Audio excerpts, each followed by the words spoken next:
Assalamualaikum warahmatullahi wabarakatuh. Berjumpa lagi untuk pembacaan sebuah pengorbanan. Tapi sebelumnya kita meminum kopi terlebih dahulu. Bismillah. Alhamdulillah. Saya ucapkan banyak terima kasih kepada Anda semua yang masih setia untuk mendengarkan pembacaan buku ini. Yang kali ini adalah rank yang 12 yang berjudul Menduga-duga. Hanya menduga saja bahwa dirimu itu sudah berubah pikiran semenjak sebulan sebelumnya. Dirimu selingkuh. Dugaan itu terbukti setelah 2 bulan dirimu dinyatakan hamil. Padahal kita tak pernah melakukan. Belum apa-apa sudah main serong dan curang. Bagaimana ke depannya? Sungguh keterlaluan, kebangetan, dan aku ingin tahu siapa laki-laki itu, hanya mau melihatnya, tidak lebih. Menduga-duga tapi ternyata benar, dan dirimu telah mengakui sejujur-jujurnya. Cukup menyakitkan dan menyedihkan kisah cinta ini. Tiada alasan lagi dan harus mengakhiri hubungan selanjutnya. Tak tahan dengan perilakumu yang senonoh. Berbahagialah bersama si dia. Yang di sini adalah hamil di luar nikah, maksudnya begitu. Kemudian untuk judul yang kedua adalah Di Sore Itu. Demi mencari nafkah dan kebutuhan keluarga, dengan istiqomahnya pedagang keliling somai berkumandang MP3 si dia, dengan begitu harapan laris dengan membawa uang untuk keluarga. Rezeki memang sudah diatur, tapi tetap dijemput dan dicari caranya. Kenapa keputusan itu?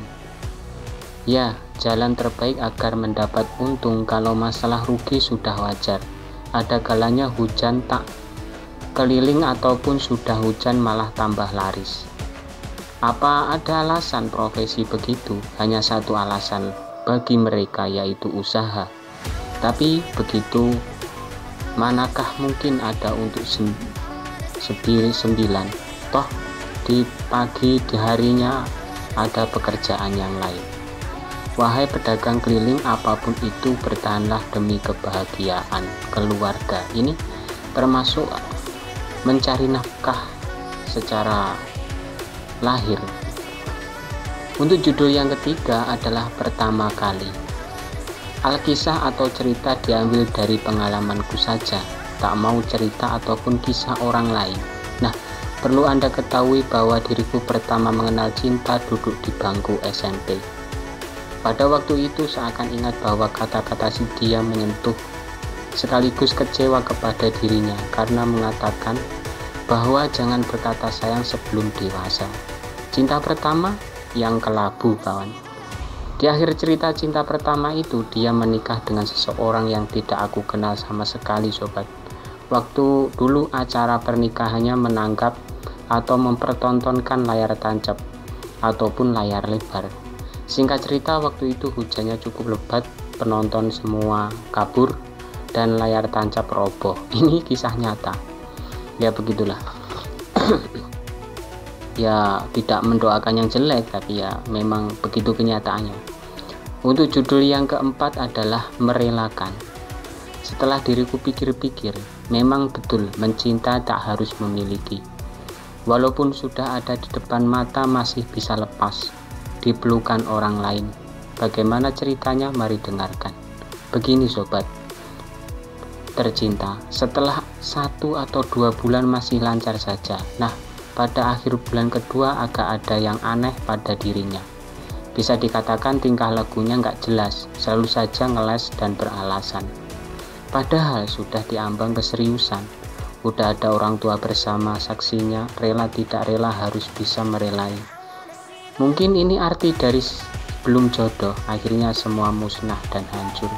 Begitulah sekilas cerita nyata yang pernah diriku alami. Diriku berdoa agar tidak menimpa sobat semuanya. Ya ini cukup menyedihkan ya, namanya rela tidak rela, ya begitulah. Untuk judul yang kelima adalah Hilang. Memang kalau sudah hilang, hati akan terasa sedih dan juga nyesel. Waktu masih ada atau belum pergi hanya biasa-biasa saja. bahkan sering cuek dan acuh tak acuh. Meratap bahwa berlinang air mata rasa suntuk dirasakan di malam hari dan sore bahkan pagi. Bergulirnya waktu cukup merayap pelan dengan ditemani kesepian. Berkedip pelan saat berbaring di kesendirian, menatap tajam lampu di atasnya. Sesekali memandang foto terpampang di tembok penuh senyum pahit diiringi tetesan air mata pedih. Rasa kehilangan belum apa-apa kalau masih 1 bulan. Bertambah lama semakin pilu, namun move on yang diharapkan dari diriku.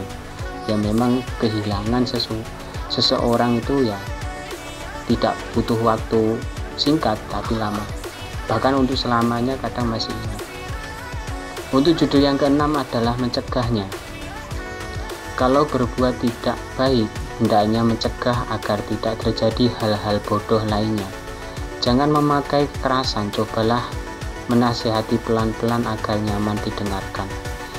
Supaya suasana tidak kacau, maka lebih baik dibuat santai mungkin. Mempersatukan bahwa suatu ketika permusuhan agar menjadi sahabatmu. Mencegah perbuatan tidak senonoh merupakan pengorbanan melawan hawa nafsu birahi yang telah menguasai hatimu. Jaga selalu para sahabat karibmu agar tidak terhindar dari masalah. Oleh sebab itu, mencegahlah dari perbuatan mungkar dan yang merajalela. Hampa telah tiada karena dicegah oleh persahabatan. Salinglah untuk bisa saling mengingatkan. Namanya itu masalah. Kehidupan itu merupakan suatu rangkaian masalah menurut orang bijak.